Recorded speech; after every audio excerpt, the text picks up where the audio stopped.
Meu sonho desde o científico era entrar na FAO. Aliás, eu fui fazer científico de engenharia, porque naquela época você já podia escolher, você fazia científico de medicina ou de engenharia. Mas eu não queria fazer engenharia, que eu achava bastante técnico. Eu queria fazer uma coisa que eu não sabia direito o que era, mas era uma coisa muito mais artística, muito mais do desenho, muito mais da criação. E realmente a FAO era o meu grande sonho. Você tem ou teve já um grande sonho na sua vida? Me conte aqui embaixo. Vamos falar um pouquinho sobre essas realizações de sonhos?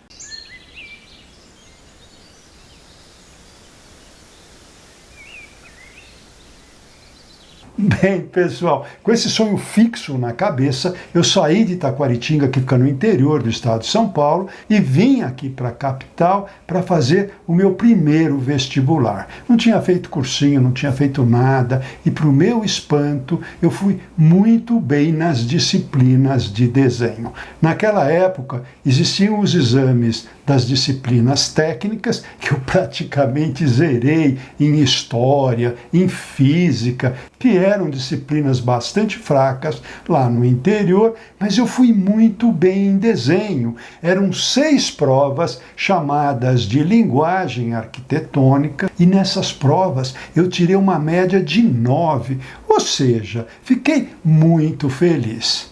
Bem, em março eu voltei para São Paulo, achei uma pensão ali na rua Tamandaré, próximo ao cursinho Anglo-Latino, onde eu me matriculei. Comecei o curso muito entusiasmado e em maio, no Dia das Mães, meus pais vieram para São Paulo para visitar os filhos. Era eu e minhas 2 irmãs mais velhas, que na época morávamos em São Paulo, e eles acharam bacana vir do interior ao invés da gente ir até eles.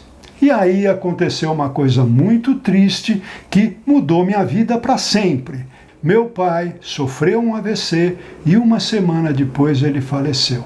E eu acabei voltando para Taquaritinga com ele no caixão. Foi realmente o fundo do poço da minha vida. E aí eu voltei para São Paulo e mergulhei nos estudos. Passar na FAO agora não era mais um sonho, era uma necessidade, porque se eu não entrasse numa escola pública, numa escola grátis, eu não teria condições de estudar. E foi aí, então, que eu realmente me dediquei dia, noite, final de semana, madrugadas, estudando. Durante o dia, que para mim era uma verdadeira tortura, eram as matérias técnicas. E à noite, para me deliciar, para dar uma relaxada, as aulas de desenho. E nessa época, eram meus professores, o Calazans, que ainda era estudante da FAO, o Rondino, o Pedro, que eram já formados na própria FAO. Bem, aconselhado pela minha irmã, que fazia matemática aqui na USP, eu prestei vestibular do Mackenzie. Passei no Mackenzie, paguei a matrícula do Mackenzie, porque, segundo minha irmã, era muito importante eu assegurar essa vaga para poder ficar mais tranquilo, mais relaxado, menos estressado na hora que eu fosse prestar o exame da FAO. E isso funcionou, mas antes, quando eu fui fazer a matrícula no Mackenzie, eu acabei recebendo o trote. E lá o trote era praticamente um castigo. Até hoje eu não entendo por que o trote é um castigo. Mas na época a gente usava cabelos muito compridos, era a época dos Beatles, e era uma forma de afirmação para gerações anteriores, e eles simplesmente acabavam com o nosso orgulho, nos humilhando, cortando o cabelo muito rente para que a gente tivesse que raspar a cabeça. Tínhamos também outras provas, como medir quarteirões com palitinhos de fósforo. Nos pichavam todos e a gente ia pedir dinheiro nos pedágios para o centro acadêmico. Até aí tudo bem, mas o trote era uma espécie de uma aprovação para você poder entrar na faculdade. Bem, e fui prestar pela segunda vez o meu exame na FAO. Agora, obviamente, muito mais preparado pelo cursinho. E cada vez que eu entrava na FAO, eu ficava completamente maravilhado com aquele espaço, com aquele prédio que era totalmente disruptivo. Ele não tinha janela, as paredes não iam até o teto para segurá-lo. Aliás, o teto não era aquela coisa sombria, escura. Pelo contrário, toda a luz vinha de cima, vinha do teto e iluminava todos os espaços que eram inseminíveis, criando então ângulos inusitados de visualização, ora por cima, ora por baixo. Aliás, se vocês quiserem saber um pouco mais da minha opinião sobre esse prédio, vejam esse vídeo aqui que eu estou postando a capa, que é muito interessante também. Bem, para minha alegria, eu passei na FAO em 44º lugar das 150 vagas existentes. Feliz, fiquei muito feliz, comemorei com meus colegas de cursinho, comemorei com a minha família, fiquei realmente em estado de graça e na matrícula, ao invés da aprovação, ao invés do castigo, os alunos nos recebiam com uma festa. Olha a diferença, com uma festa no Laguinho da FAO.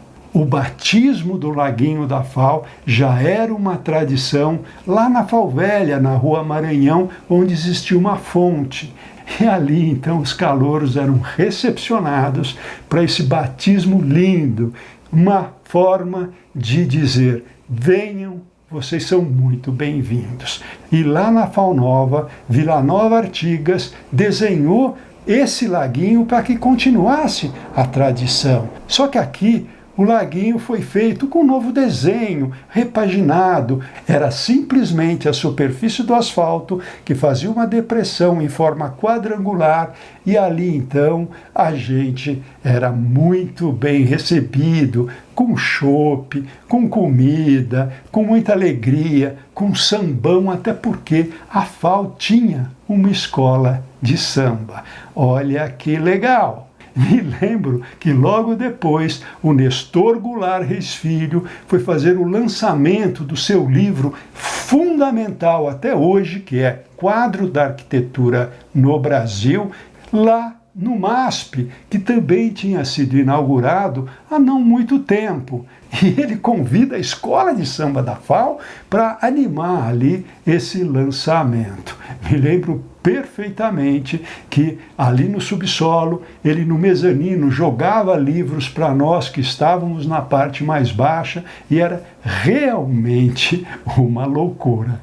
Enfim, eu estava realizando meu grande sonho de ser arquiteto. E já no primeiro ano, eu fui trabalhar no escritório de paisagismo do Luciano Fiaschi e aí comecei já a me apaixonar por arquitetura paisagística. Então, dentro dessa espetacular escola de arquitetura, eu já começava a escolher o meu caminho, que era um pouco diferente, mas era também uma disciplina dentro do guarda-chuva da arquitetura e do urbanismo possível de ser trilhada para que eu me tornasse um profissional nessa área. Então, pessoal, esse vídeo é para contar que é importante que você não desista dos seus sonhos, porque a vida é feita de altos e baixos. Aliás, o resultado de um exame cardiológico, você tem ali um desenho que sobe e desce. E cuidado, porque quando ele estabiliza, fica na horizontal, é porque sua vida acabou. Tá bom? Vou terminando mais esse vídeo pedindo para vocês se inscreverem aqui no canal para a gente continuar conversando e deixando aquele nosso carinhoso, aquele nosso delicioso, aquele nosso afetuoso abraço para todos vocês.